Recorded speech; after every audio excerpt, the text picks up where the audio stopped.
ኒኮላይ ኢቫኖቪች ቫቪሎቭ ይህ የአንድ ታላቅ ሩሲያዊ ሳይንቲስት ታሪክ ነው።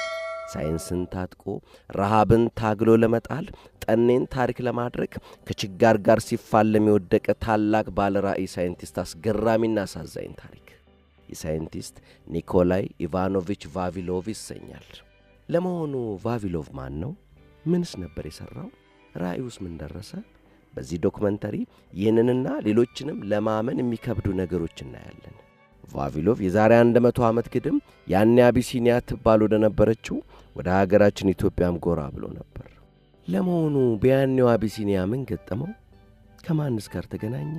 ከዚህስ ምን ይዞ ሄደ? ኢትዮጵያስ በእርሱ ሳይንሳዊ ሐሳሳ ውስጥ ያላት ቦታ ምን ይሆን? በዚህ ዶክመንተሪ ተዳስሰዋል። ገና የቫቪሎቭን ታሪክ በቀጥታ ከመዳሳችን በፊት በጊዜ ወደ ኋላ ተጉዘን ብዙ ልናይ የሚገባን ነገር አለ። አሁን በጊዜ በጣሙን ወደ ኋላ ልንሄድ ግድ ይለናል። ነገርን ከስሩ ውሃን ከጥሩም አይደል ነገሩ እና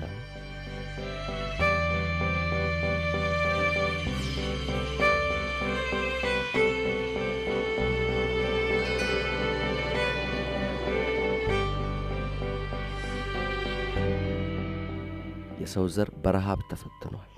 ረሃብ ያልጠበሰው ሕዝብ የለም ማለት ይቻላል። ግን አንድ ሰው ነበር ሳይንስን ተጠቅሞ ረሃብን ሊያጠፋ የተነሳ። ማንም በረሃብ የማይሞትባት ዓለም ለመፍጠር ያለመ ችጋርን ታሪክ ሊያደርግ የቆረጠ አንድ ሰው ነበር።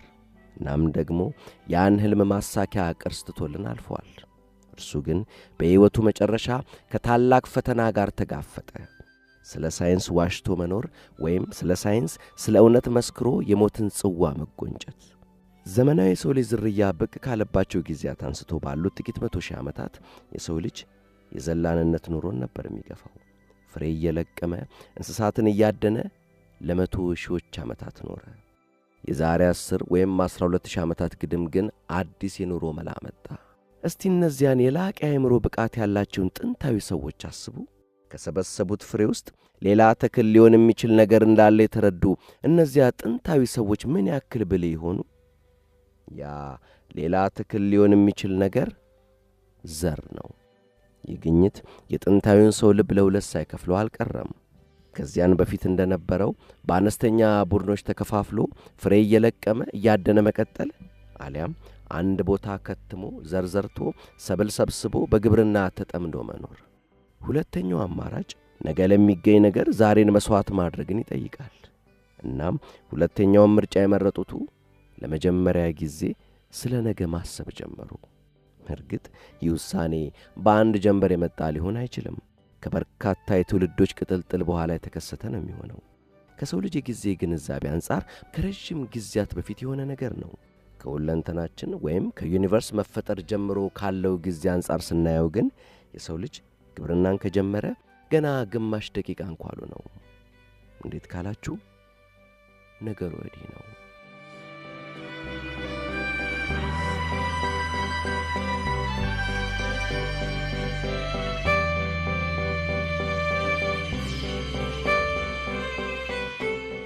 ያለንበት ሁለንተና ወይም ዩኒቨርስ የተፈጠረው የዛሬ 13.8 ቢሊዮን ዓመታት ግድም ነው። ሁሉም ነገር የሆነው ከዚያን ጊዜ አንስቶ ነው። ከዚያን ጊዜ አንስቶ የተከሰቱትን ነገሮች በአንጻሩ ለመረዳት እስቲ እነዚህን 13.8 ቢሊዮን ዓመታት ልክ እንደ አንድ ዓመት ቆጥረን እንያቸው። ወይም በሌላ አነጋገር ከፍጥረተ ሁለንተና አንስቶ ያሉትን 13.8 ቢሊዮን ዓመታት አንድ ዓመት ውስጥ እናጭቃቸው። ይህኔ ትዕይንተ ዓለማዊ ቀን መቁጠሪያ ወይም ኮስሚክ ካላንደር ይኖረናል። በዚህ ቀን መቁጠሪያ መሠረት ሁለንተናችን የተፈጠረው መስከረም 1 ቀን ማለዳ 1 ሰዓት ከ00 ደቂቃ ከ00 ሰከንድ ላይ ነው። ከሁለንተና መፈጠር እስካሁኗ ቅጽበት ያለውን ጊዜ በአንድ ትዕይንተ ዓለማዊ ቀን መቁጠሪያ ወይም ኮስሚክ ካላንደር ውስጥ ስላጨቅነው ይቻለንባት ቅጽበት ማለት እንግዲህ የዓመቱ መጨረሻዋ ቀን ጳጉሜ 5 ለቀጣዩ ዓመት አጥቢያ ሊነጋጋ ከንጋቱ 12 ሰዓት ከ59 ደቂቃ ከ59 ሰከንድ ላይ እንደሆነን እናስብ። በዚህ ቀን መቁጠሪያ ውስጥ ያለ እያንዳንዱ ወር ከቢሊየን በላይ ዓመታትን ይወክላል። እያንዳንዱ ቀን ደግሞ ወደ 40 ሚሊዮን የተጠጉ ዓመታትን ሲወክል፣ በአንጻሩ 1 ሰዓት 1.56 ሚሊዮን ዓመታትን፣ 1 ደቂቃ ደግሞ 26050 ዓመታትን ይወክላል። 1 ሰከንድ ደግሞ የ434 ዓመታትን ያክል ዋጋ አላት። በዚህ ቀን መቁጠሪያ መሠረት የሰው ልጅ አከናወንኳቸው የሚላቸው ታላላቅ ተግባራት ሁሉ በዓመቱ የመጨረሻዋ ቀን የመጨረሻዋ ሌሊት ውስጥ ባሉ የመጨረሻ ጥቂት ደቂቃዎች ውስጥ የተከናወኑ ናቸው። አሁን ለሁለንተናችን ይህን ያክል አዲስ መጤነን በትዕይንተ ዓለማዊ ቀን መቁጠሪያችን መሠረት የሰው ልጅ ቀደምት አባላት ግብርናና እንስሳት እርባታን የጀመሩት ዓመቱ ሊገባደድ ባሉት የመጨረሻዎቹ 30 ሰከንድ እንኳ በማይሞላ ቅጽበት ውስጥ ነው። ያኔ ከቦታ ቦታ እየተዟዟረ ይኖር የነበረው የሰው ልጅ አንድ ቦታ ሰፍሮ መኖር ጀመረ። እናም ከአንድ ወቅት በላይ የሚዘልቁ ቋሚ ግንባታዎችን ያንጽ ገባ። እናም የሰው ልጅ ለመጀመሪያ ጊዜ ነገን በመዳፉ ስር ለማስገባት ይጣጣር ጀመር። ይህ በጥንታዊ ሰው የተገነባው የኢያሪኮ ማማ የሚሰኘው ግንባታ 8.5 ሜትር ቁመት ያለው ሲሆን እነሆ አሁንም ድረስ እንደቆመ አለ። ድንገት ደርሰው የሚያጠቁ ወራሪዎችን ከሩቅ አይቶ ቀድሞ ለመዘጋጀት የተገነባ የከተማ ዘቦች ማማ ይሆን እንዴ? ወይንስ ወደ ከዋክብቱ ቀረብ ለማለት በሚል የተሰራ የሳይንሳዊ ምልከታ ቆጥ ነገር? ለመገንባት 11,000 የሥራ ሰዓታት እንደፈጀ ይገመታል። ግብርና ባመጣው የምግብ መትረፍረፍ ብቻ ነው ሊከናወን የሚችለው። ይህ የዓለማችን ጥንታዊ ደረጃ ነው። የመጀመሪያዎቹ የግብጽ ፒራሚዶች ከመገንባታቸው በፊት ይህ ግንብ 5,000 ዓመቱ ነበር። እነዚህን ደረጃዎች መውጣት ማለት ወደ ኋላ ያሉ 300 ትውልዶችን ዱካ እንደመከተል ነው። ገና በቅርቡ ከቦታ ቦታ እየተዘዋወሩ መኖርን አቁመው አንድ ቦታ የሰፈሩ ሰዎች ይህን አይነት ዘላቂ ግንባታ ማቆማቸው አስገራሚ አይደለምን? አዳኝና ፍሬ ለቃሚው ሰው ልጅ የተመጣጠነ ምግብ ነበር የሚበላው። ፍራፍሬው፣ ስራስሩ፣ ነፍሳቱ፣ እንስሳቱ። ግብርና ብሎ አንድ ቦታ መስፈር ሲጀምር ግን ምግቡ በአብዛኛው ጥቂት ኃይል ሰጪ የእህል አይነቶች ብቻ ሆነ። እናም ደግሞ ዝናብ ሲጠፋ ወይም አዝመራውን ፈንገስ ሲያጠቃው ታላቅ ረሃብ ይከሰታል።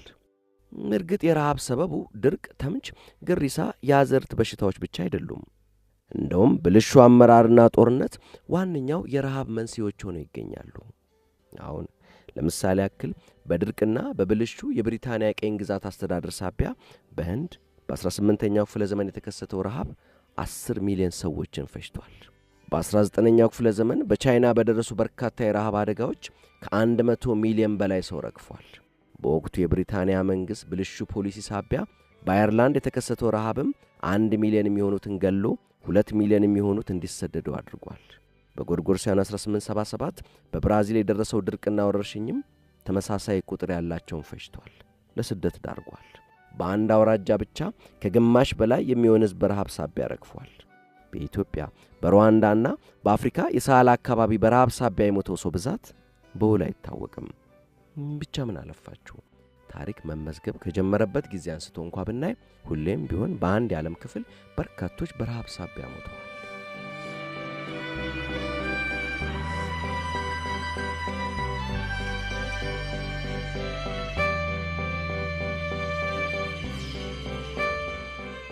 ግብርና ልክ እንደ ስበትክ እቅጩን የሚተነብይ፣ ስለዚህም ድርቅና በሽታን የሚቋቋሙ የተሻሻሉ ዝርያዎችን አስተማማኝ በሆነ መልኩ በተከታታይ መፍጠር የሚችል ሳይንስ መሆን ይችላልን? ዛሬ መልሱ ግልጽ ነው፣ አዎን ነው የምንለው። በአንድ ወቅት ግን ይህ እጅግ ወሳኝ ጥያቄ ነበር። ገበሬዎች ለክፍለ ዘመናት የተሻሉ ዝርያዎችን በማዳቀል ምርጥ ዝርያዎችን ሲፈጥሩ ቆይተዋል።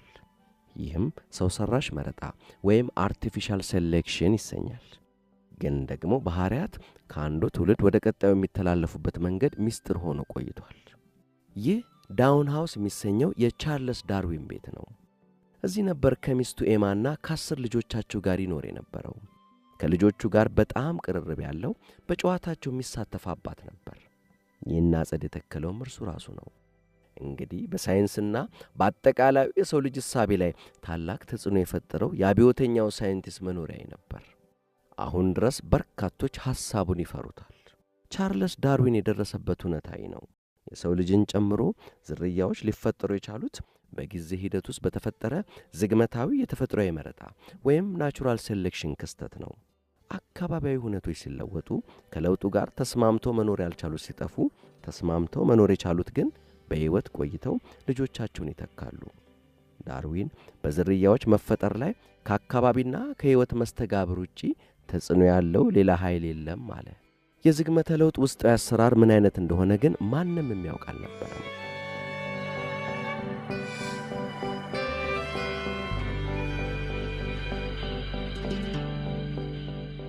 ልክ በዚያን ወቅት በአሁኗ ቼክ ሪፐብሊክ በሚገኝ አንድ ገዳም አበምኔት የነበሩት አባ ሜንደል የሳይንስ ፕሮፌሰር ለመሆን እየተጣጣሩ ነበር። ሁለቱንም ጊዜ የመግቢያ ፈተናውን ማለፍ ሳይችሉ ቀሩ። ስለዚህም ተጠባባቂ መምህር ሆኑ። እናም በትርፍ ጊዜያቸው በአተር ተክሎች ላይ ምርምር ማካሄድ ጀመሩ። አተር ላይ ደግሞ ምን አለ? አባ ሜንደል የአተር ተክሎችን ቁመትና ቅርጽ እንዲሁም የፍሬ የአበባና የዝንቡጦቻቸውን ቀለም በጥንቃቄ እየመዘገቡ በ10 ሺዎች የሚቆጠሩትን አዳቀሉ።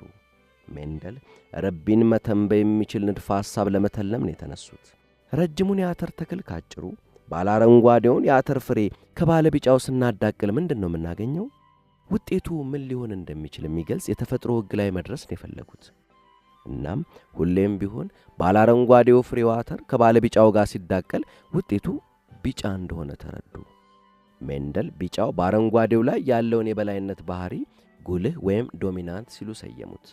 እነዚህ በመዳቀል የተገኙ አተሮች እርስ በርስ ሲዳቀሉ የሚገኙት አተሮች ምን አይነት ቀለም እንደሚኖራቸው መተንበይ የሚያስችል ሕግ ላይ ስለደረሱ ደግሞ እጅጉን ተደሰቱ። ከእያንዳንዱ 4 የአተር ፍሬዎች አንዱ አረንጓዴ ሆኖ ተገኘ። በሁለተኛው ትውልድ ወቅት ተደብቆ በሶስተኛው ላይ ብቅ ያለውን ባህሪ ሜንደል አድፋጭ ወይም ሪሲሲቭ አሉት። ሜንደል ፋክተር ሲሉ የሰየሟቸው የተክሎችን የተለያዩ ባህሪያት የሚወስኑ እዚያው ተክሎች ውስጥ ያሉ ነገሮች አሉ። እናም ደግሞ የሚመሩበትን ሕግ ደረሱበት። ሕጉንም በቀላል ሂሳባዊ ስልት ማስቀመጥ ቻሉ። ቻርልስ ዳርዊንም ሆነ ግሪጎር ሜንደል ሳይተዋወቁ ግን በተመሳሳይ ወቅት የሕይወትን ምስጢራዊ አሰራር እየበረበሩ ነበር። ዳርዊን የሁሉንም ፍጡራን አንድነት የሚገልጽ መረጃ አቀረበ። ተለይተን የተፈጠርን ቢመስልም ሐቁ ግን ከሁሉም እንስሳትና እጽዋት ጋር ዘመዳሞች ነን። ልክ እንደ ሌላው ፍጡር ሁሉ የተፈጥሮ አንድ አካል ብቻ ነን። አባ ሜንደል የሕይወት መልእክት ከአንድ ትውልድ ወደ ቀጣዩ የሚተላለፍበት አንዳች ሕግ እንዳለ ደረሱበት። ተጠባባቂው መምህር አዲስ የሳይንስ ዘርፍ ፈጠሩ። ቢሆንም ግን የምርምር ውጤታቸው ለ35 ዓመታት ትኩረት ሳያገኝ ቀረ። ዓለም አንድ ቀን ከታላላቅ የሳይንስ ሰዎች መካከል እንዳንዱ እንደሚያያቸው ሳያውቁ አባ ሜንደል እስከ ወዲያኛው አሸለቡ። ለ10 ዓመታት ማንም ቁብ ሰጥቶ ያልተመለከተው የሜንደል ግኝት በ20ኛው ክፍለ ዘመን መጀመሪያ ግድም ካንቀላፋበት ተነሳ። ሜንደል የፈጠሩት ሳይንስ ዋነኛ አቀንቃኝ ደግሞ ብሪታንያዊው የሥነ እንስሳት አጥኚ ዊሊያም ቤትሰን ነበር።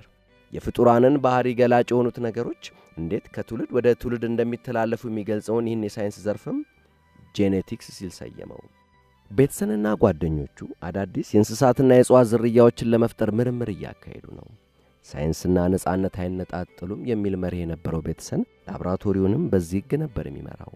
ለጥናትና ምርምር ከሩሲያ የመጣው ሩሲያዊው የሥነ እጽዋት አጥኚ ኒኮላይ ኢቫኖቪች ቫቪሎቭ የቤትሰንን መርህ ከልቡ ጥፎታል። አዲሱን የሳይንስ ዘርፍ ጄኔቲክስን በመጠቀም ዓለምን ስለመመገብ ያስባል። የጫጉላ ሽርሽሩ ላይ ሆኖ እንኳ የሳይንስ ነገር አይሆንለትም። ልጅም ሳለ ቫቪሎቭ የሚያባክነው ጊዜ አልነበረውም። ሁሌም ቢሆን የሚሰራው ብዙ ያለን ጊዜ ግን አጭር እንዳለ ነው። ግን ከፊቱ እየመጣ ያለውን ነገር እንዴት ማወቅ ይችላል?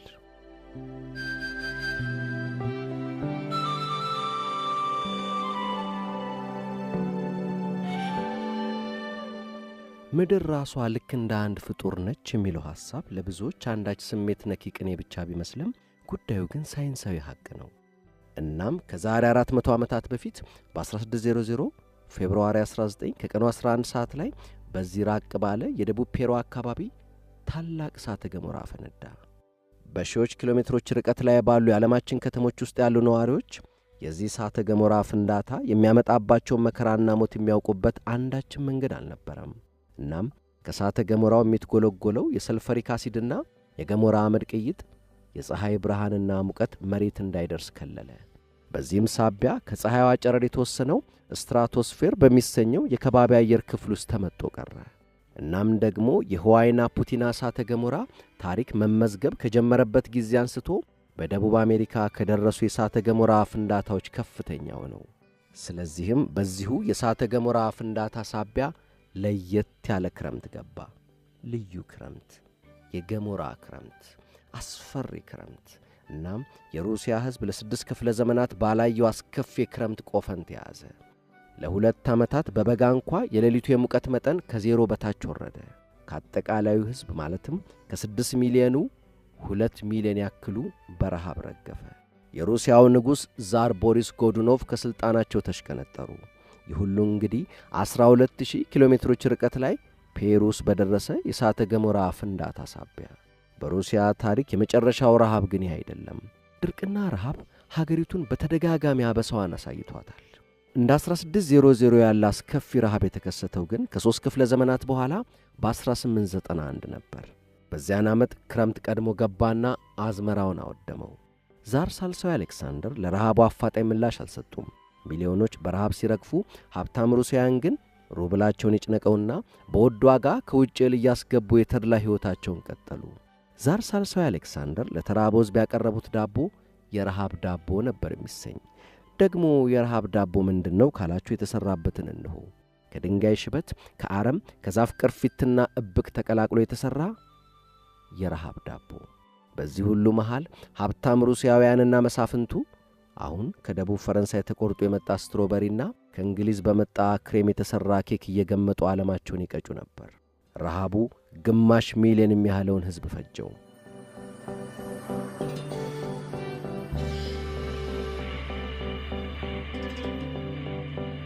የሩሲያ አብዮት የፈነዳው ከዚህ ረሃብ 30 ዓመታት በኋላ ቢሆንም በርካታ የታሪክ አጥኞች እንደሚያምኑት ያ ረሃብ ነበር የአብዮቱን ፈንጂ የለኮሰው።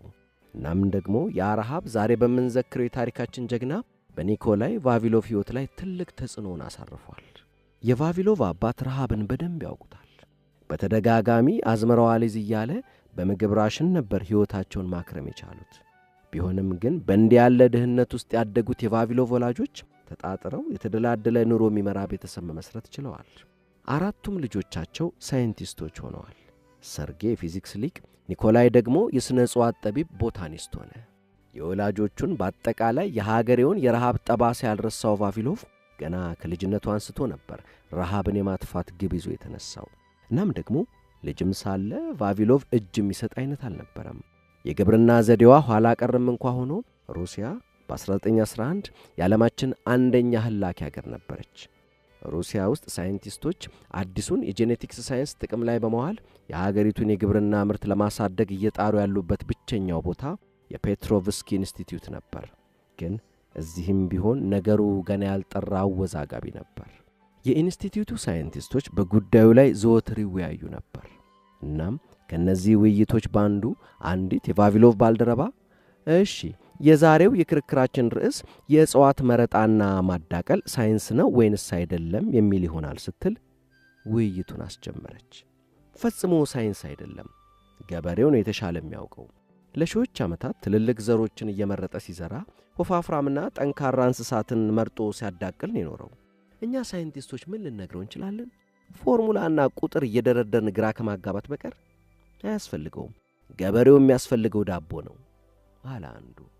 ይሄኔ ከኪሱ ለማዳን ሽላሊት ይዞ በመሄድ የሚታወቀው ቫቪሎቭ ገበሬው ጥበበኛ ነው፣ ለዚያም ትልቅ አክብሮት ነው ያለኝ ሲል ንግግሩን ጀመረ። አሳዛኙ ነገር ግን የትንቢያ መሳሪያ የሆነው ሳይንስ በገበሬው እጅ የለም። ሲያዳቅል የቱ ባህሪ ጨቋኝ ሆኖ ገኖ እንደሚገለጥ የቱ እንደሚደበቅ አያውቅም። የገበሬው ማዳቀል ያቦ ሰጠኝ ሥራ ነው፣ እድል ነው፣ ቁማር በሉት። ግሪጎር ሜንደል ግን ዝርያዎች ሲዳቀሉ ምን ሊከሰት እንደሚችል ዝርዝሩን ቁልጭ አድርጎ የሚያሳይ ሳይንስ ሰጥቶናል። ሜንደል ሐሳቡን በሂሳብ በስሌት ከገለጸበት ጊዜ አንስቶ ግብርና ሳይንስ ሆኗል።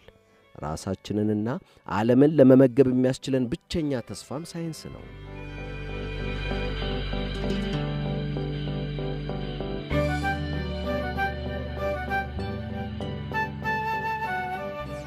እንደ ጎርጎሮሳውያን አቆጣጠር በ1914 በአንደኛው የዓለም ጦርነት ጅማሮ ሰሞን ቫቪሎቭ በአንድ ጉዳይ ላይ እየተብሰለሰለ ነበር። አሁን ለግብርና የምንጠቀምባቸው አዝዕርቶች ከየት ነው የመጡት? ቀደምት ዝርያዎቻቸው የትኞቹ ይሆኑ ሲል ያስባል። በፍቅር ደብዳቤው ላይ ደግሞ እንዲህ የሚል ሰፍሮ ይገኛል። በሳይንስ ላይ ያለኝ እምነት ጥልቅ ነው። ሳይንስ ሕይወቴ ነው። ሕይወቴ ግብም እርሱ ነው። ለቅንጣት ሳይንስ እንኳ ቢሆን ሕይወቴን ለመስጠት አላመነታም። አንደኛው የዓለም ጦርነት በሩሲያ ማህበረሰብ ውስጥ ያለውን ትልቅ ስንጥቅ ቁልጭ አድርጎ አሳየ። ከዚያም በኋላ ለተከተሉት ለአብዮቱና ለእርስ በርስ ጦርነቱም ዋነኛ አቀጣጣይ ምክንያት ሆነ። ቫቪሎቭ የጭሰኛና የወዛደር ልጆች ሳይንቲስት ሆነው ጥናትና ምርምር የሚያካሂዱባቸው ይሆናሉ በሚል ካቋቋማቸው 400 ያክል የሳይንስ ተቋማት የመጀመሪያው ሥራ ጀመረ። የሳይንስ ተቋማት ዋነኛ ዓላማ ደግሞ የቫቪሎቭ ሕልም የሆነውን ረሃብን ማጥፋት ነበር። በ1920 ቫቪሎቭ ደረስኩበት ያለውን አዲስ የተፈጥሮ ሕግ ይፋ አደረገ። ጓዶች፣ በተለያዩ የተክል ዝርያዎች ውስጥ ያሉ ተመሳሳይ ጂኖች የሚያከናውኗቸው ተግባራት ተመሳሳይ ናቸው። የዚህ ምክንያቱ ደግሞ የጋራ የቀድሞ ዝርያ ያላቸው መሆናቸው ነው። ዝግመተ ለውጥን ለመረዳትና የማዳቀል ሥራችንን ሳይንሳዊ በሆነ መልኩ ለመምራት እነዚህ ቀደምት የአዝዕርት ዝርያዎች አሁን ድረስ ሊኖሩባቸው ወደሚችሉ ግብርናን ቀድመው ወደ ጀመሩ ሀገራት ማምራት አለብን። ከዚያም እነዚህን ቀደምት ዝርያዎች ሰብስበን መምጣት አለብን አለ ቫቪሎቭ ግኝቱን ይፋ ባደረገበት ገለጻው። እናም የቫቪሎቭ ዝና ተተኮሰ። ሩሲያ እንደ ኒኮላይ ቫቪሎቭ ያሉ ልጆች ካሏት መቼም አትወድቅም ተባለ። አሁን ቫቪሎቭ በዓለም አቀፍ ደረጃ ዝነኛ ሆኗል። እርሱ ግን ዘወትር እኔ ምንም የተለየ ነገር የለኝም፣ የፊዚክስ ሊቅ ወንድሜ ሰርጌይ ነው ጂኒየሱ እንዳለ ነበር። ቫቪሎቭ እያንዳንዱ ዘር የዝርያውን ባህሪ ገላጭ መልእክት መያዙን ያውቃል። መልእክቱ ከዝርያ ዝርያ ይለያያል። እናም ደግሞ ሚስጥሩ ገና ከ10 ዓመታት በኋላ በተፈታ በአንዳች ሚስጥራዊ ቋንቋን የተጻፈው። ቫቪሎቭ በሕይወት ጥንታዊ መዝገብ ላይ የሰፈረውን ሁሉ መሰብሰብ ፈልጓል።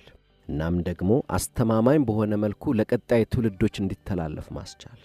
በወቅቱ የብዝሃ ሕይወት ታላቅ ጠቀሜታን ከተረዱ ጥቂት ሰዎች አንዱ እርሱ ነበር።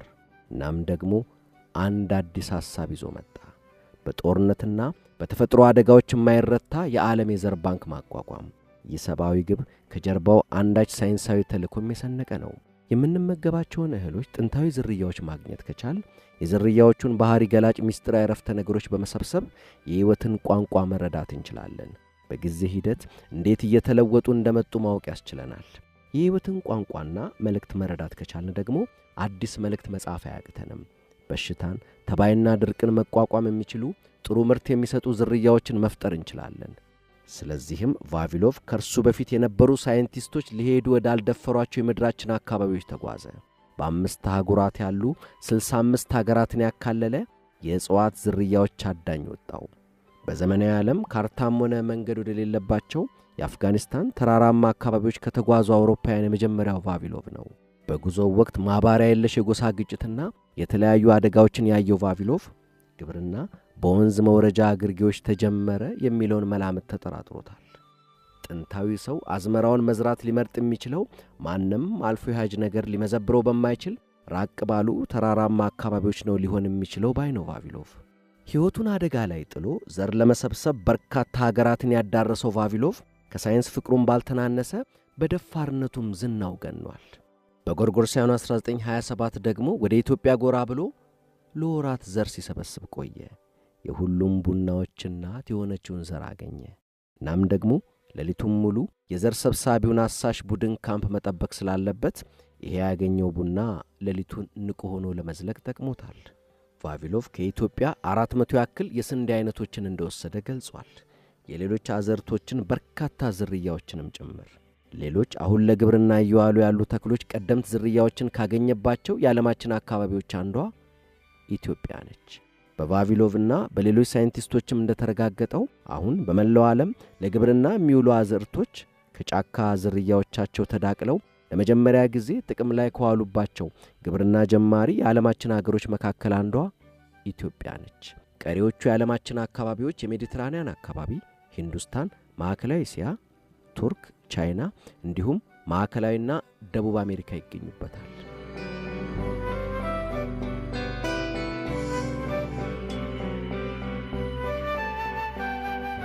የቫቪሎቭ ግብ እንግዲህ ወደ ግብርና ጀማሪ አካባቢው ተጉዞ አሁን ለግብርና እየዋሉ ያሉት አዝርቶች በመዳቀል የተፈጠሩባቸውን መሰረታዊ የጫካ ዝርያዎች መሰብሰብ ነው።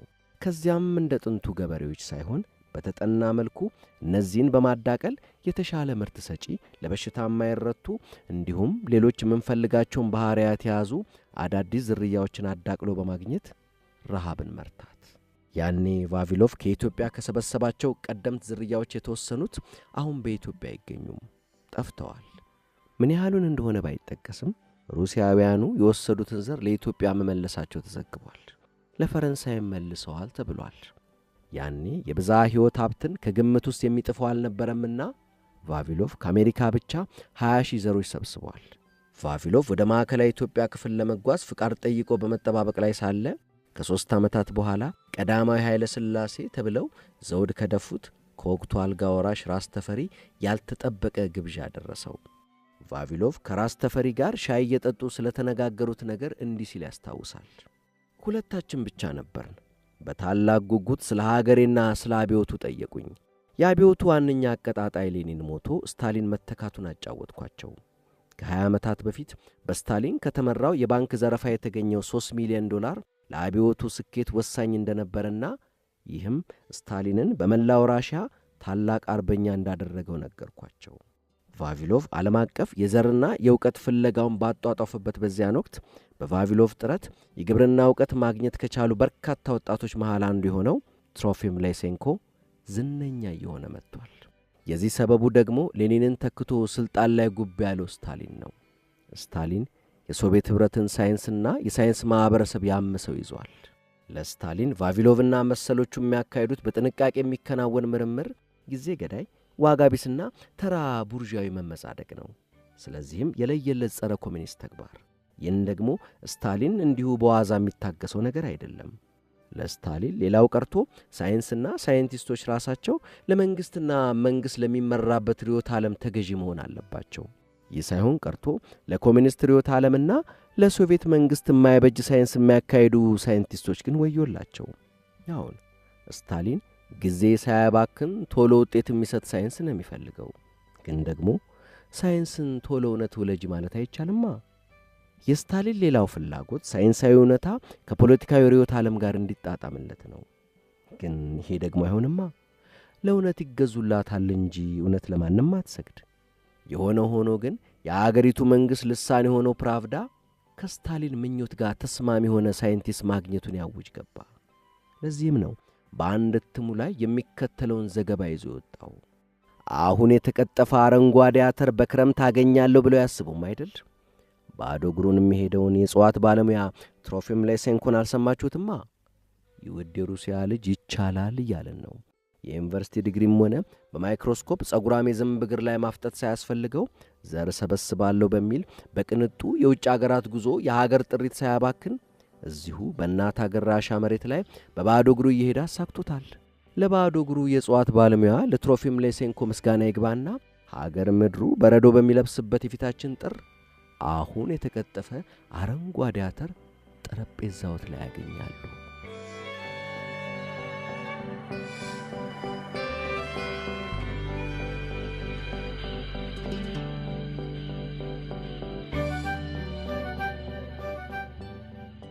ፖለቲካዊ ተቀናቃኞቹን አንድ በአንድ በዘዴ እየለቀመ የጨረሰው ስታሊን እነሆ አሁን ደግሞ ፊቱን ወደ ራሻ ግብርና አዙሯል። የሶቪየትን ግብርና ዘመናዊ ያደርጋል በሚል የወሰዳቸው እርምጃዎች እልቂት ሆነ ትርፋቸው። ኩላክስ የሚሰኙት ምርታማ ጭሰኞች ጸረ አብዮተኞች ናቸው በሚል ስታሊን ከመሬታቸው ተነቅለው እንዲበተኑ አዘዘ። ከ5 እስከ 10 ሚሊዮን የሚሆን ሕዝብ በረሃብ አለቀ። ለትሮፊም ላይሴንኮ ግን ይህ እልቂት ታላቅ ዕድል ነበር የሆነው። ላይሴንኮ ቫቪሎቭን በእውቀቱና ዝናው ሳቢያ ይጠለዋል።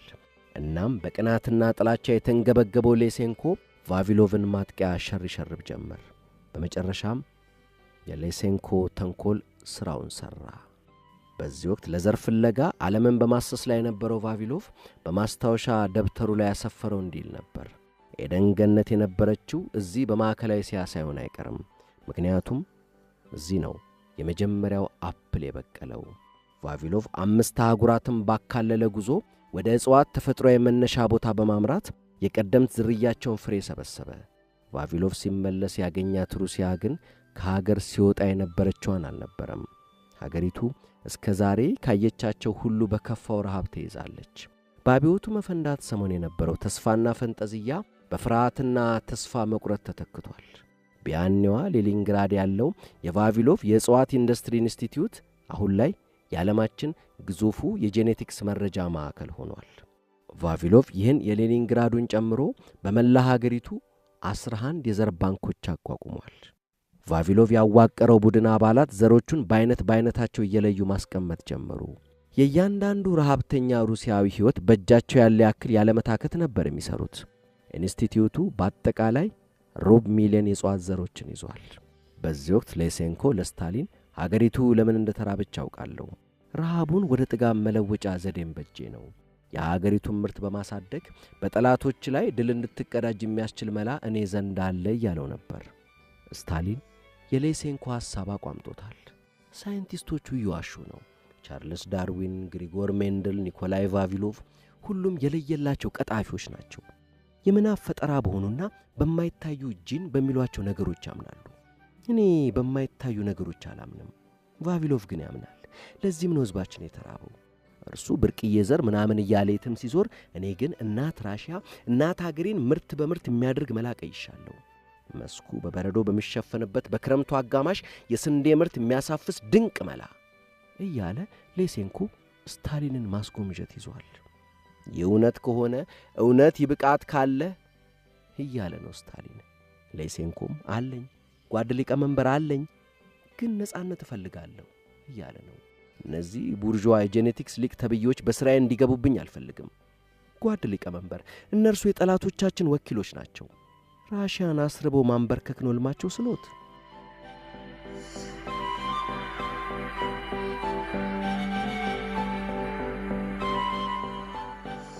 ለቫቪሎቭ ረሃብን መርቻው መንገድ ጥንቅቅ ባለ ሂሳብ የሚመራው እናም እቅጩን ሳይንስ የሆነው የጄኔቲክስ ወይም የዘረመል ሳይንስ ሲሆን ስለ ጄኔቲክስ ምንም ዕውቀት ለሌለው ሌሴንኮ ግን የሁሉ የሳይንቲስት ተብዮች ተራና ዋጋ ቢስ ማጭበርበሪያ ብቻ ነው። ይልቁንም ሌሴንኮ የሚያራምደው ገና ድሮ ውድቅ የሆነውን የተፈጥሮ አጥኚው የጄን ባፕቲስት ላማርክ ንድፈ ሐሳብ ነው። ቀጭኔ ከዛፍ አናት ቅጠል ለመብላት አንገቷን በተደጋጋሚ በማስገጓ ሳቢያ አንገቷ ይረዝማል። ይህን አዲስ አካላዊ ገጽታም ለቀጣዩ ትውልድ ታስተላልፋለች ብሎ ነበር የሚያምነው ላማርክ። ይመስላል አይደል? ግን አይደለም። ላማርክ ያልተረዳው እውነታዊ ነው። አሁን ያሉት ቀጭኔዎች ሊፈጠሩ የቻሉት ከሚሊዮን ዓመታት በፊት በነበረ አንድ የዝርያው መነሻ በሆነ ፍጡር አባል ጂን ላይ በተፈጠረ አጋጣሚ ለውጥ ሳቢያ ነው። ይህ ለውጥ በመጠኑ ረዘም ያለ አንገት ያለው ጨቅላ እንዲወለድ ምክንያት ይሆናል። ይህ በመጠኑ ረዘም ያለ አንገት ያን ፍጡር ጠቅሞት በሕይወት ቆይቶ ዘሩን ካስቀጠለና የአነስተኛ ለውጥም ለሚሊዮን ዓመታት በተከታታይ ቀጥሎ ለውጡም እንስሳውን ጠቅሞት ዘሩን ማስተላለፍ ሲችል ነው የዘመናዊ ቀጭኔ ዝርያ ብቅ የሚለው። ይህ ነው እንግዲህ በአጠቃላዩ ሳይንሳዊ ሳቤና በተለይም በስነ ሕይወት ዘርፍ ላይ ትልቅ አብዮት ማምጣት የቻለው የቻርልስ ዳርዊን ግኝት የዝግመተ ለውጥ ንድፈ ሐሳብ እንጂ ከዛፍ አናት ቅጠል ለመቀንጠብ አንገት ስላሰገጉ አይደለም አንገት ረዝሞ ባለረጃጅም አንገት ጨቅላዎች ሊወለዱ የሚችሉት። ሌሴንኮ ለስታሊን ክፍለ ዘመናት ያስቆጠረውን ረሃብን ከሩሲያ ምድር የማጥፋት ሕልም አሳክቼ ሥልጣን በጠንካራ መሠረት ላይ ቆማል አለው። ሌሴንኮ ረሃብን ከሩሲያ ምድር ጠራርጎ ያጠፋል ያለው መላ የስንዴ ዘሮችን በቀዝቃዛ ውሃ ውስጥ ዘፍዝፎ መዝራትን ነበር። ዘዴውንም ራሴ ነኝ የፈጠርኩት ብሎ ቨርናላይዜሽን ሲል ሰየመው። እውነታው ግን ዘዴውን እርሱ አይደለም የፈጠረው። ይልቁንም ለክፍለ ዘመናት በገበሬዎች ዘንድ ይታወቅ የነበረ የግብርና መላ ነው። ይህ መላ የሩሲያ የክረምት ስንዴ ቶሎ እንዲደርስ ቢያደርግም ሌሴንኮ ግን በዚህ ስልት ከተዘራ ስንዴ የሚገኘው ዘርም ይህን ባህሪ ይወርሳል ነው የሚለው። ይህ ደግሞ ስህተት ነው። ሌሴንኮ ቨርናላይዜሽን አንድን ዝርያ ወደ ሌላ ዝርያ መለወጥ ያስችላል ሁሉ ነው የሚለው። ይህ ፈጽሞ ሊሆን የማይችል ነገር ነው። ተራው ጭሰኛ በሶሻሊዝም አማካኝነት ወደ ተከበረ ሶሻሊስት ጓድነት እንደሚለወጠው ሁሉ ሶሻሊስት ሳይንስም ጥቅም አልባውን አልባሌ አረም ሚሊዮኖችን ወደሚቀልብ ስንዴና ሩዝ መለወጥ ይችላል ባይ ነው ሌሴንኮ። ይህ ውሸት ብቻ ሳይሆን እብደትም ነው። ሌሴንኮ የምርምሬ ውጤት ብሎ ያቀረበው መረጃም ወይ የተሳሳተ ባስ ሲልም ሆን ተብሎ የተፈበረከ ነበር። ቢሆንም ግን በመጀመሪያ ደረጃ ያለ ያለው ነገር ከሶሻሊዝም ርዕዮተ ዓለም ጋር ተመሳስሎሻለው። ሌላው ደግሞ በቀላሉ ከፍተኛ ምርት ማፈስ ያለመው ስታሊን ሌሴንኮን እንዲያው በደፈናው አምኖ መቀበል መርጧል። ምንም አይነት ጊዜ የሚፈጅና ከፍተኛ ጥንቃቄ የሚጠይቅ ማዳቀል ሳያስፈልግ ስንዴ አሳፍሶ ሀገርን የዳቦ ቅርጫት ማድረግ የሚችል መላ አገኘው የሚለው ሌሴንኮ ዓላማዬ እንዳይሳካ ደንቃራ የሆነብኝ ዘረመል ላይ ሙጭጭ ያለው ቫቪሎቭ ነው ሲል አቂሟል። መራሩ እውነታ ያለው ግን እዚህ ጋር ነው። ሌሴንኮ ከሳይንስ በራቀ እሳቤ ስታሊንን እያማለለ ባለበት ወቅት ቫቪሎቭና ቡድኑ ግን ቅዝቃዜን የሚቋቋሙ ከከፍተኛ ቦታዎች የተገኙ የስንዴ ዝርያዎችን በማዳቀል የሩሲያን ብርድ ተቋቁመው ከፍተኛ ምርት የሚሰጡ ምርጥ ዘሮችን በመፍጠር ላይ ነበሩ። እናም ይህ ነበር አስተማማኙ ረሃብን መርቻው መንገድ።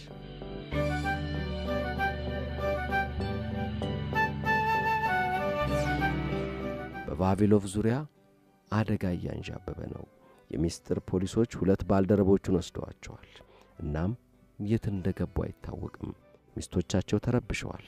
ሌሴንኮ ያገኘውን ዕድል ሁሉ ተጠቅሞ የረሃቡ ሰበብ ቫቪሎቭ ነው ማለት ይዟል። ውንጀላውን ቀጥሏል። በዚህም ሳቢያ ጉዳዩ ያሳሰባቸው የቫቪሎቭ ባልደረቦች ይህን የዘረመል ምርምር ማቆም አለብን እያሉት ነው። የእርሱ መልስ ግን ዝም ብላችሁ ሥራችሁን ቀጥሉ ሆነ። የፈለገው ቢመጣ ምርምራችንን አናቆምም፣ መፍጠን አለብን። ልክ እንደ ሚካኤል ፋራዴ ጠንክረን እየሰራን የምናገኘውን ውጤት በጥንቃቄ መመዝገብ አለብን። እኔም ቢወስዱኝም እናንተ መቀጠል አለባችሁ። ዋናው ነገር ሳይንሱን ተከትሎ ምርምር ማካሄዱ ላይ ነው። ይህንንና ወደፊት የሚመጡ ረሃቦችን መርቻ ያለን ብቸኛው መላይ ነው። ጓድ አንተንና ሁላችንንም ለማሰር እየተዘጋጁ እኮ ነው ሲሉት፣ እንደዚያ ከሆነ ቶሎ ቶሎ መስራት አለብና ሆነ መልሱ። በስታሊን የግዳጅ የገበሬዎችን መሬት አዋሃዶ በመንግሥት ቁጥጥር ስር የማዋል ፖሊሲ ሳቢያ በዩክሬን የደረሰው ረሃብ በሰው ልጅ ታሪክ ከታዩ አስከፊ ረሃቦች አንዱ ሆኖ ተመዝግቧል። ረሃቡ እጅጉን አስከፊና ሰፊ ቦታን ያካለለ በመሆኑ የሚታወቀው በተከሰተበት ዓመትና ቦታ ሳይሆን በተሰጠው የራሱ የሆነ ስም ነው። ሆሎዶሞር፣ ትርጉሙ የረሃብ ፍጅት። የስታሊን ፖሊሲ ሆነው ምርታማ ጭሰኞችን ከመሬታቸው ነቅሎ የፋብሪካ ወዛደር የማድረግ እርምጃም የለየለት ረሃብና እልቂት አስከተለ። በዚህ ሁሉ መሃል ሌሴንኮ ለስታሊን ቫቪሎቭን መወንጀሉን ቀጥሏል። ቫቪሎቭና የዘረመል ምርምር ቡድኑ አባላት ሁሌ አንተን እንደተቹ ነው። በእውነቱ ይህን መቋቋም ይከብደኛል ይለዋል ስታሊን። ስታሊን ቫቪሎቭን ማስወገድ ችግር እንደሚያመጣበት ያውቃል። ዓለም አቀፉ የሳይንስ ማህበረሰብ ቫቪሎቭን በሐሳቦቹና በድፍረቱ ያደንቀዋል። ቫቪሎቭ በዓለም አቀፍ የዘረመል ኮንፈረንስ ላይ ለመሳተፍ ወደ ውጭ አገር ለመሄድ ሲጠይቅ ስታሊን በከለከለው ጊዜ ለቫቪሎቭ ሲሉ ኮንፈረንሱን ወደ ሞስኮ ለማዞር ፈቃደኛ ነበሩ። አሁን ሌሴንኮ ቫቪሎቭና ሳይንስ ላይ ታላቅ የጥቃት ዘመቻ ከፍቷል። በተለይ ነገሩ የጦዘው ለ2 ቀናት በተካሄደው ኮንፈረንስ ላይ ነበር። በወደፊቱ የሶቪየት የግብርና ፖሊሲ ላይ ለመምከር ሁሉም ሳይንቲስትና የሳይንስ ጠላት ታድመዋል። እናም በቅርቡ የኔን ዘሮችን በቀዝቃዛ ውሃ የማጀል ስልት በመጠቀም ምግብ የተትረፈረፈባት እናት ሀገር የምናይበት ቀን ሩቅ አይደለም ሲላወጀ ሌሴንኮ። ምን ጥናት ሳይደረግበት ያለምንም ሳይንሳዊ መረጃ ተቃወመ ቫቪሎቭ። አልተረዳው ይሆናል እንጂ ከጀርባ ማንም የለም። ቨርናላይዜሽን ታላቅ የክረምት የስንዴ ምርት ያሳፍሰናል። እቅዳችንም ብትደግፍ ነው የሚሻለው፣ አለበለዚያ አለ ሌሴንኮ። የፈለግከውን አድርገኝ፣ በአደባባይ ከግንድ አስረ ልታነደኝ ትችላለህ። ሳይንስ ላይ እንደዋሽ ማድረግ ግን አትችልም አለ ቫቪሎቭ። ይህኔ የሶቪየትን ፖለቲካ በደንብ የሚያውቁቱ ይህ ሰው ያለቀለት፣ ይህን ራስን እንደ ማጥፋት ነው የምቆጥረው፣ ታያለህ አሁን ያስሩታል እያሉ ነበር። ለምን ምን ስላደረገ ይላል ሌላው። ጠብቅ፣ ይህን ጅል ሳይንቲስት ከዚህ በኋላ አታየው።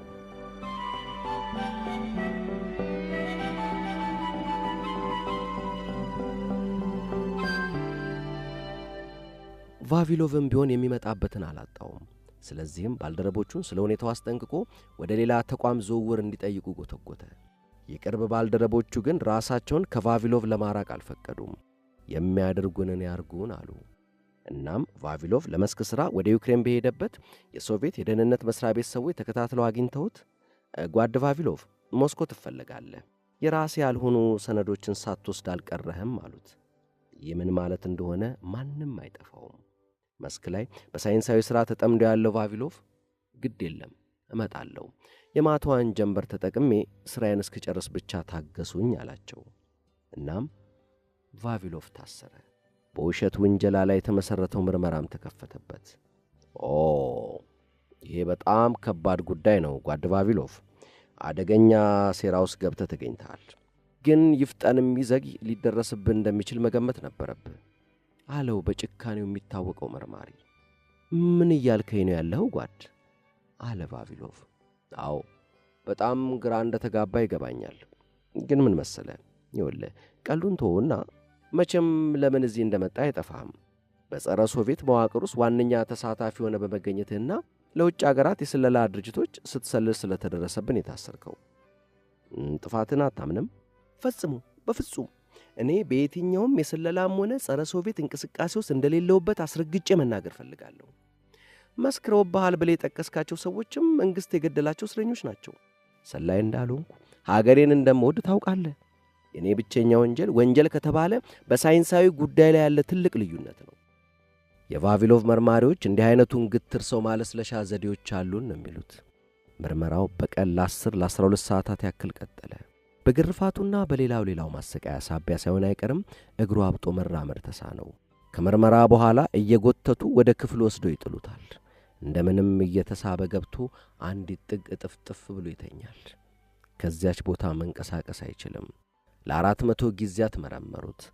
ምርመራው የቫቪሎቭን መንፈስ ሰብረው ያላደረገውን እስኪያሳምኑት ለ1700 ሰዓታት ያክል ቀጠለ። ከታሰረ ከዓመት በኋላ በጥይት ተደብድቦ እንዲሞት ተፈረደበት። ወደ መገደያው ቦታ ተወስዶ ለወራት ቆየ። በሶቪየት ያለው ጨለማ ከዚህ በላይ ወዴት ሊብስ እየተባለ ባለበት የባሰውኑ ጨለማ ሀገሪቱ ላይ ወደቀ። ሂትለር ከስታሊን ጋር ተፈራርሞት የነበረውን አንዱ ሌላውን ያለማጥቃት ውል አፍርሶ በሚሊዮን የሚቆጠሩ ወታደሮችና በሺዎች የሚቆጠሩ ታንኮችን አዝምቶ ሩሲያን ወረረ። በየትኛውም መለኪያ ከጦርነቱ ሁሉ አስከፊው ግን የሌኒንግራዱ ከበባ ነበር። እናም ቫቪሎቭ ካቋቋማቸው የዘር ባንኮች ሁሉ ትልቁ መገኛም እዚሁ ነው። ከግብርና ጅማሮ አንስቶ የሰው ልጅን ደግፈው ያቆሙ የተክል ዝርያዎች ዘሮች የተከማቹት እዚህ ነው። ለስታሊን የዘር ስብስብ ዋጋ ቢስ ነገር ነው። የዚህ ሰበቡ አንድም ርዕዮተ ዓለማዊ ነው። ተራው ጭሰኛ በኮሚኒዝም አማካኝነት ወደ ተከበረ ኮሚኒስት ጓድነት መቀየር ስለሚችል ዘር ዋጋ የለውም ባይ ነው ስታሊን፣ የእህል ዘርም ጭምር። ይህ ግን የለየለት እብደት ነው። ዘር ለግብርና ወሳኝ ነገር ነው። በጀርመን የአርያን ዘር የበላይነት ላይ የተመሠረተ የወረራ ጦርነት ለጀመረው ሂትለር ደግሞ ከዘር በላይ ምንም ነገር የለም። ስለዚህ የቫቪሎቭ የእህል ዘር ክምችት እጅግ ውድ ሀብት ነው። በዚህ ወቅት የቫቪሎቭ ባልደረቦች በሕይወት ይኑር አይኑር አናውቅም። ለማንኛውም እስከዚያው ድረስ የእርሱም ብርታት ሰንቀን ኒኮላይ ኢቫኖቪች ቢኖር ሊሆን የሚችለውን ሆነን መገኘት አለብን እየተባባሉ ነው። ከበባው ተራዝሞ የከተማው ሕዝብ በጣም ከተራበ ሊመጣ የሚችለውን መገመት ይከብዳል። ይህ ሕንጻ እጅግ በርካታ ቶን የሚበላ ነገር ስለያዘ ዓለም ወደ ቀልቡ ሲመለስ እነዚህ ዘሮች ያስፈልጉታልና እዚያ ያለውን እያንዳንዱን ዘር እንዴት ጠብቀን ማቆየት እንዳለብን መላ መዘየድ ይኖርብናል ነው ነገሩ። በታሪክ እንደነዚህ ሳይንቲስቶች ክፉኛ የተፈተነ የለም። ፈተናው ግን ከቶም ሊሰብራቸው አልቻለም። በጎርጎሮሳውያን 1941 የገና ዕለት በከተማዋ 4000 ሰው በረሃብ አለቀ። ከተማዋ በሂትለር ጦር ከበባ ስር ከወደቀች 100 ቀን አለፋት። ቅዝቃዜው -40 ዲግሪ ሴልሺየስ ደርሷል። የከተማዋ መሠረተ ልማቶች ከጥቅም ውጭ ሆነዋል። ሂትለር በልቡ የጊዜ ጉዳይ ነው እንጂ ሌኒንግራድ እንደሆን ለፍቃዴ እጇን መስጠቱ አይቀርም እያለ ነው። አሁን የቱ ከተማ ነው ይህን ያክል መከራ ለዚህን ያክል ጊዜ ተቋቁሞ መዝለቅ የሚችል? ስታሊን በከተማዋ የሄርሚቴጅ ሙዚየም ውስጥ ያሉትን የጥበብ ሥራዎች ከጥፋት ለማዳን በሚራወጥበት ወቅት የቫቪሎቭ የዘር ባንክ ላፍታም እንኳ በህሊና ውል ያለበት አይመስልም። የፓሪሱ ሉቨር ሙዚየም በእጁ ላስገባው ሂትለር ግን ሄርሚቴጅ ሙዚየም ምኑም አይደለም።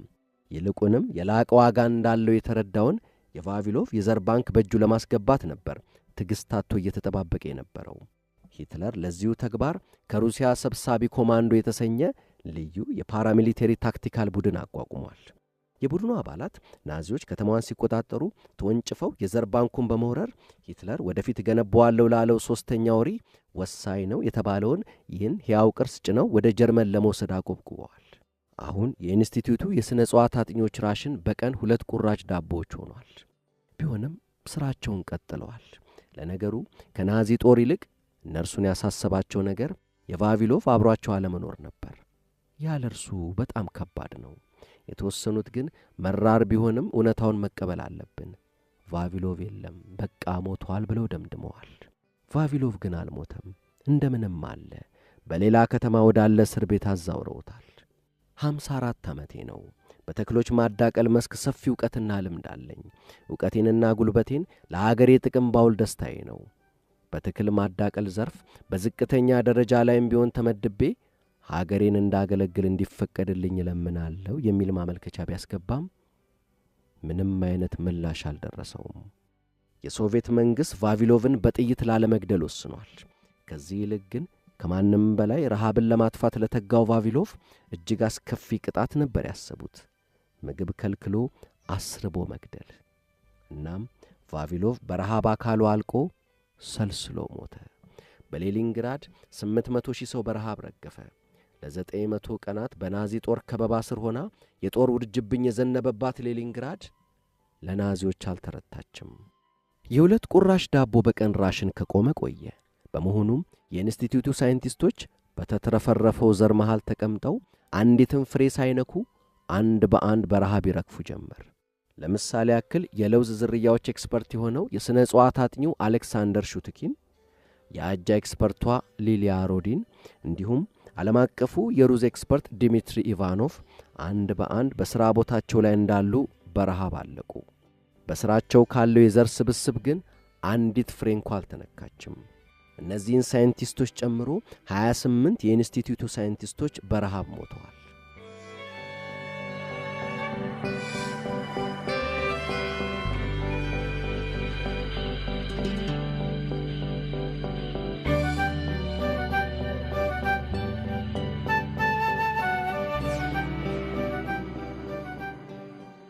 የቫቪሎቭ ባላንጣ ትሮፊም ሌሴንኮስ ለቀጣይ 2 አስርት ዓመታት በሶቪየት ግብርናና የሥነ ሕይወት ዘርፍ ላይ ነግሶበት ሀገሪቱን ሲያቆረቁዝ ቆይቶ በስተመጨረሻ 3 ታላላቅ የሩሲያ ሳይንቲስቶች ሐሳዊ ሳይንሱንና ሌሎች ወንጀሎቹን በግልጽ ዘርዝረው ሲያወግዙት ስልጣኑ እየሟሸሸ መጣ።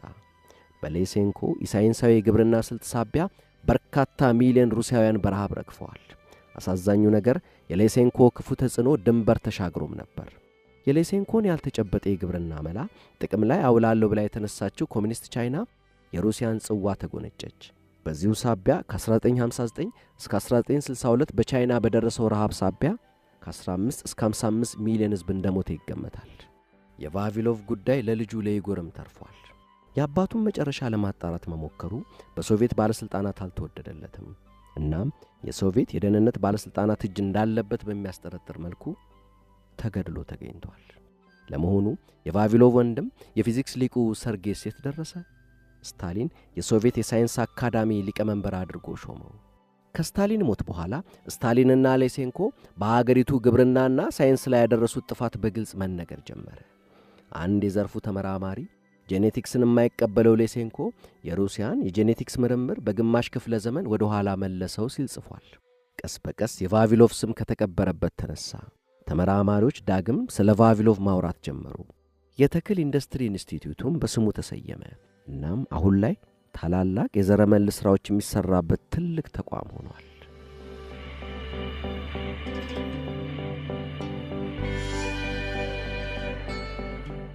ይህ በኖርዌይ የሚገኘው ስቫልባርድ ዓለም አቀፍ የዘር ባንክ ነው። በዓለም ጥግ ካሉ ደሴቶች በአንዷ መሬት ስር የታነጸው የዓለም አቀፍ የዘር ባንክ የቫቪሎቭ ሥራና ሕይወት ውጤት ነው። 4.5 ሚሊዮን የዘር ናሙናዎችን ማከማቸት ይችላል። ባንኩ አሁን ላይ ከ1 ሚሊዮን 100 ሺህ በላይ የዘር ናሙናዎችን ይዟል። በቫቪሎቭ ኢንስቲትዩት ውስጥ ያሉ ሳይንቲስቶች ለምንድን ነው አንዲት የሩዝ ፍሬ እንኳ ያልነኩት? ያን ሁሉ የሚበላ ፍሬ ለውዝ፣ አጃና ድንቹን ለምንድን ነው ከ2 ዓመት በላይ በዘለቀው ከበባ ወቅት በየቀኑ በረሃብ ይረግፍ ለነበረው የከተማው ሕዝብ ያላደሉት? ዛሬ በልታችኋል?